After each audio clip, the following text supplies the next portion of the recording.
IPL 2026లో ఈరోజు eliminator match జరగనున్నది. అయితే ఈ match Rajasthan Royals versus Sunrisers మధ్య ఈ మ్యాచ్ జరగనున్నది. అయితే ఈ మ్యాచ్లో వైభవ్ సూర్యవంశీ చాలా కీలకమని కొందరు మాజీ క్రికెటర్లు అంటున్నారు. ఆరంభంలోనే అతని వికెట్ తీస్తే హైదరాబాద్ విజయం సాధిస్తుందని కొందరు మాజీ క్రికెటర్లు అంటున్నారు. లీగ్ మ్యాచ్లో ఇప్పటి వరకు ఎస్ఆర్హెచ్తో జరిగిన 2 మ్యాచ్ల్లో వైభవ్ సూర్యవంశీ ఒక సెంచరీ కొట్టాడు. మరో మ్యాచ్లో డకౌట్ అయ్యాడు.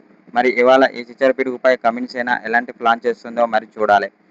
అయితే ఎందుకంటే వైభవ్ సూర్యవంశీ చాలా డేంజరస్ ప్లేయర్ అని టీమిండియా మాజీ కెప్టెన్ రోహిత్ శర్మ అన్నాడు. అతన్ని ఎంత త్వరగా అవుట్ చేస్తే అంత మంచిది. లేకుంటే మాత్రం ఎస్ఆర్హెచ్ బౌలర్లు భారీ మూల్యం చెల్లించుకోవాల్సి వస్తుందని టీమిండియా మాజీ కెప్టెన్ రోహిత్ శర్మ అన్నాడు.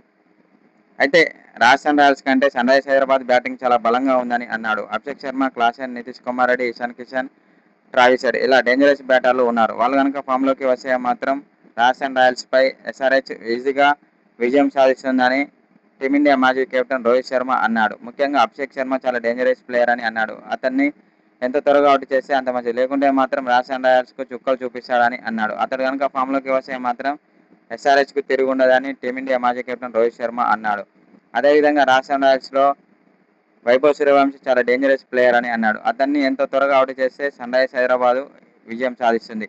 లేకుంటే మాత్రం భారీ మూల్యం చెల్లించుకోవాల్సి వస్తుంది సన్ రైజర్స్ హైదరాబాద్ జట్టు. ఎందుకంటే రాజస్థాన్ రాయల్స్లో వైభవ్ సూర్యవంశీ చాలా డేంజరస్ ప్లేయర్. అతడు క్రీజ్లో ఉంటే మాత్రం సిక్సర్ల వర్షం కురిపిస్తాడని రోహిత్ శర్మ అన్నాడు.